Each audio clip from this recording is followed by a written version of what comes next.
جمعہ کا دن ایک عظیم دن ہے، اللہ تعالیٰ نے اس کے ساتھ اسلام کو عظمت دی اور یہ دن مسلمانوں کے لیے خاص کر دیا۔ فرمان الہی ہے اذا نودی للصلاۃ من یوم الجمعۃ فاسعوا الی ذکر اللہ وذروا البیع، جب جمعہ کے دن نماز کے لیے پکارا جائے بس جلدی کرو اللہ کے ذکر کی طرف اور خرید و فروخت چھوڑ دو۔ اس آیت سے معلوم ہوا کہ اللہ تعالیٰ نے جمعہ کے وقت دنیاوی شغل حرام قرار دیے اور ہر وہ چیز جو جمعہ کے لیے رکاوٹ بنے ممنوع قرار دی گئی۔ حضور صلی اللہ تعالی علیہ وسلم کا فرمان ہے کہ تحقیق اللہ تعالیٰ نے تم پر میرے اس دن اور اس مقام میں جمعے کو فرض قرار دیا ہے۔ ایک اور ارشاد ہے کہ جو شخص بغیر کسی عذر کے 3 جمعے کی نماز چھوڑ دیتا ہے اللہ تعالیٰ اس کے دل پر مہر لگا دیتا ہے۔ ایک روایت کے الفاظ یہ ہے کہ اس نے اسلام کو پشت ڈال دیا، یعنی پیٹھ کے پیچھے چھوڑ دیا۔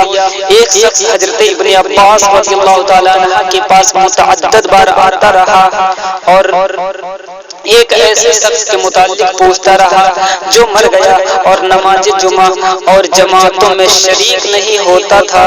حضرت ابن عباس رضی اللہ تعالیٰ عنہما نے فرمایا وہ جہنم میں ہے۔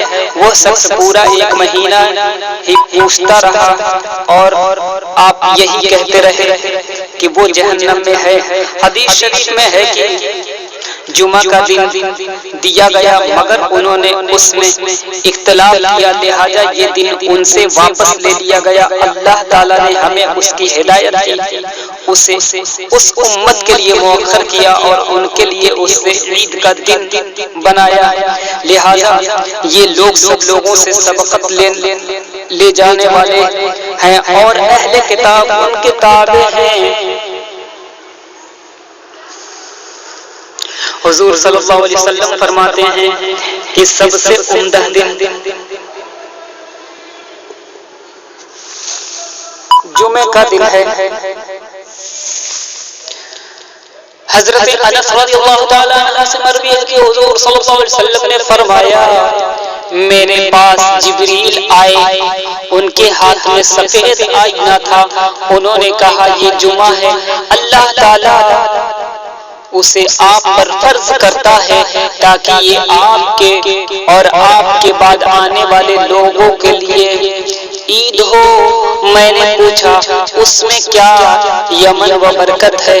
جبریل نے کہا اس میں ایک عمدہ ساعت ہے، جو شخص اس میں بھلائی کی دعا مانگتا ہے اگر وہ چیز اس شخص کے مقدر میں ہو تو اللہ تعالیٰ اسے عطا فرما دیتا ہے، ورنہ اس سے بہتر چیز اس کے لیے ذخیرہ کر دی جاتی ہے۔ یا کوئی شخص اس ساعت میں ایسی مصیبت سے پناہ مانگتا ہے جو اس کا مقدر ہو چکی ہے تو اللہ تعالیٰ اس مصیبت سے بھی بڑی مصیبت کو ٹال دیتا ہے اور وہ ہمارے نزدیک سب دنوں کا سردار ہے اور ہم آخرت میں ایک یوم مزید مانگتے ہیں۔ میں نے کہا وہ کیوں؟ جبریل نے عرض کی آپ کے رب نے جنت میں ایک ایسی وادی بنائی ہے جو سفید ہے اور مشک کی خوشبو سے لبریز ہے۔ جب جمعہ کا دن ہوتا ہے تو اللہ تعالیٰ علیین سے کرسی پر نزول جلال فرماتا ہے یہاں تک کہ سب اس کے دیدار سے مشروف ہوتے ہیں۔ حضور صلی اللہ علیہ وسلم فرماتے ہیں کہ سب سے عمدہ دن جس دن سورج طلوع ہوتا ہے جمعہ کا دن ہے۔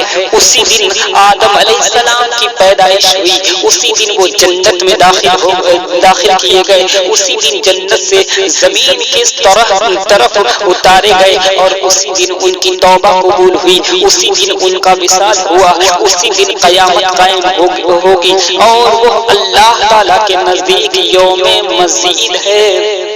آسمانی فرشتوں میں اس دن کا یہی نام ہے اور یہی جنت میں اللہ تعالیٰ کے دیدار کا دن ہے۔ سبحان اللہ۔ حدیث شریف میں ہے کہ اللہ تعالیٰ ہر جمعے کے دن 6 لاکھ انسانوں کو جہنم سے آزاد کرتا ہے۔ حضرت انس رضی اللہ تعالیٰ عنہ سے مروی ہے حضور صلی اللہ علیہ وسلم نے فرمایا کہ جب تو نے جمعے کو سالم کر لیا تو گویا تمام دنوں کو سالم کر لیا۔ حضور صلی اللہ علیہ وسلم نے فرمایا کہ جہنم ہر روز ضحض کبریٰ یعنی نصف النہار میں زوال سے پہلے بھڑکایا جاتا ہے، یعنی سورج جب عین آسمان کے دل میں ہوتا ہے، لہذا اس ساعت میں نماز مت چھوڑو، لہذا اس ساعت میں نماز مت پڑھو مگر جمعے کے دن۔ یہ قید نہیں ہے کیونکہ جمعہ سارے کا سارا نماز ہے اور اس دن جہنم نہیں بھڑکایا جاتا۔ حضرت قعب رضی اللہ تعالیٰ عنہ کا فرمان ہے کہ اللہ تعالیٰ نے شب سحروں سے مکہ معظمہ کو فضیلت بخشی ہے، سب مہینوں میں رمضان کو فضیلت عطا کی ہے، سب دنوں میں جمعے کے دن کو فضیلت دی ہے اور سب راتوں میں لیلۃ القدر کو فضیلت عطا فرمائی ہے۔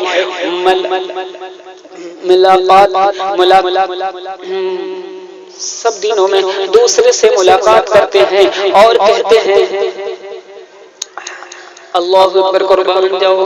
کہا گیا ہے کہ جب جمعے کے دن حسرات الارض اور پرندے ایک دوسرے سے ملاقات کرتے ہیں اور کہتے ہیں کہ اس نیک دن میں سلام ہو سلام ہو۔